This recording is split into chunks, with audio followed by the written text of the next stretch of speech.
Hello everyone. We are all looking for happiness, aren't we? We all want to be happy and we think we'll find it in our university degrees, in our jobs, in our relationships, in the festivals we celebrate, in the vacations we take. In everything we are looking for happiness. And do we find it? Yes, most often yes, we do find it. In more than one means we are adopting, we are finding happiness. But is this happiness long lasting? It's like fleeting, like a butterfly. It comes and it goes. So, can we have lasting happiness? Is it possible? Some of you may think it is a utopian ideal. How is it possible to be happy all the time? It's not possible. She must be spinning a story. It's not possible. But if I tell you it is possible, I am ready to show you a way. Are you listening? Let's have a look at our life, the society we live in, the systems we have in place, like our education system, the offices we go to, the workplace. Let's just take a look at them from a distance. Not be involved in it, but be an observer and watch what is there in our system. From a very young age, a child goes to school. From the very kindergarten class, what is the child taught? To compete. It is told there is only one number one position and you have to compete. You have to be number one in class. You have to get that award in the sports meet or in the drama or whatever that you take part. It's always a race for that number one position. But can everybody be number one? Is it possible? No, it is not. You know the answer. I know the answer. So what happens to all those people who don't make it to that number one? And we are the vast majority who don't make it to number one. What happens to us, inside of us, as we are growing up, from the age of 3 or 4 when we first step into school, till today? At every stage, be it university, be it college, be it finding a soulmate, there is competition, competition, competition for job, competition for promotion, competition for something or other. This spirit of competition is good because it helps you to strive for something higher. It helps you to put in your best. But it has its own limitations. Because not everyone wins the competition. For all those who don't win the competition, they go back home feeling, I am not good enough. We grow up with that feeling, I am not good enough. We hang our heads down, we are crying. Recall the days in your school when you didn't win that trophy or that prize or that award and your parents wanted you to win it. Recall those days, how you felt that night when you went home. How you must have cried. You would have been blessed if you had encouraging parents who told you, don't worry my son, you will do better next time. But do all parents say that? Some parents are very critical. They say, you let me down. How could you let me down? And when parents say that, it goes further deep into the child's psyche. I am not good enough. Or, nobody will love me unless I get this recognition or this award. So, we have been growing up this way, and even in our adulthood, we are following the same pattern. It's a kind of an addictive pattern we have got into. So, to pursue a goal has become an addiction because nobody has told us that there is an alternative way of living life. Everybody has a goal and you must achieve that goal. Whatever your job may be, you are measured on the basis of the goals they set for you. Even our Systems in companies are the same. They set goals for employees and the bottom line is profit. How much profit can you generate for the company? Well, I'm not saying that it is wrong. The systems are fine if they made us happy. We all think we get happiness when we get a job.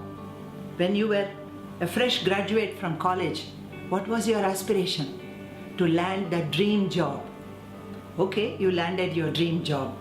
5 years down the line, are you happy inside? Your very job has become a stressful situation for you. So much so, when the week begins, oh, do I have to go to office? Another week has started. And you wait for this week to be over to celebrate your weekend. And you, in the name of celebration, you work yourself so much up that you have no energy left on that Monday morning or Sunday morning when your week begins. This is our condition. And in all this, we are seeking happiness. What we are actually doing is not getting happiness, we are avoiding pain. Avoiding painful thoughts or memories that cause us stress. So we equate work with stress and tension, and therefore we try to escape. Our weekends are nothing but escape jaunts. Going to the movie, going to a pub. Nothing is wrong with all of that, provided it gave you happiness. In spite of so many weekends of enjoyment, are you still happy? Can you say confidently, I am happy? No, many of us cannot.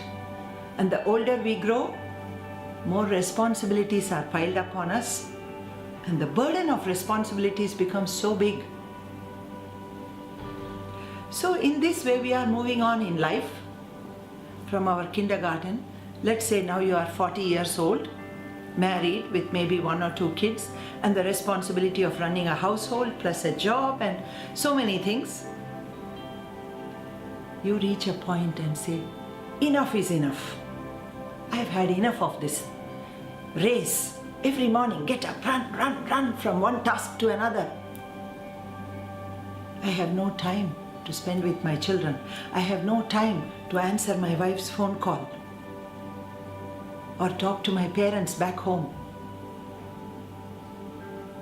Then we begin to ask a question, is this the only way to live life? Isn't there another way? Any alternate, a better way of living life? If you are one of those asking such question, I am here to take you to the right answers. I am Subhashri Yokumar, CEO of Center for Awakened Learning and Management, and I have set up this company to help people like you, ordinary people like you and me, to find answers to these questions. Why is life so burdensome? Why is life so painful the way it is? And I have designed this program called Inner World, Outer World Balance just for you. Just for the person like you who wants answers. Most of us are not even aware that there is an inner world. If yes, we know very little about it. So little, so minuscule. Why? It's not our fault, because we have been taught to look outward into the outer world. We are told to compete, we are told to strive, achieve, what not. Be it physical fitness, be it mental alertness, anything. It's all outward goals. Our education system, our parents, our society, all of them are geared for only this. They give you skills and maybe some degrees so that you may get a profession or a job and earn some living. Make a name for yourself in society. You have a house over your roof, but nobody teaches you how to handle what goes on inside you. Did you know that there's a world, entire world inside you? And this world inside you is what is controlling your outside world. What you think inside is manifesting as your reality outside. Are you aware of this? Come to this course, attend the program, and you will learn many such truths. We will teach you about your mind, how it works, what happens inside each time you encounter some situation, what emotions are generated, and how we must handle those emotions, what happens if you don't handle them properly, and how you create your own destiny, how you are responsible for your own happiness or unhappiness. Whatever is your current state, you are responsible for it. And how are you responsible for it? All these answers you will find in this program. We will teach you not just theory, but take you through different processes, and most importantly, we will teach you processes or take you through such processes where you will get in touch with and release certain stuck up emotions. Negative emotions which are stuck up in our body give rise to physical ailments. Today's cancer, all these big illnesses are nothing but negative emotions blocked at some point and being piled up one on the other and being suppressed. They are emerging as illnesses. So we will guide you through this program to get in touch with that emotional baggage, and not only to get in touch, but to liberate yourself, to release those emotions. And you will be given certain practical, doable steps, action steps, which you can take home and make a daily practice of them to lead a happy life. To find that happiness is not a mere rare guest, but a permanent resident in your life. That's the promise I make. So, what are you waiting for? If you are interested in inquiring into yourself, into finding answers, and most of all, leading a happy, fulfilled life, please come without any delay. Fill the registration form. You will find the details on the screen after I finish. Sign up for the course. Thank you.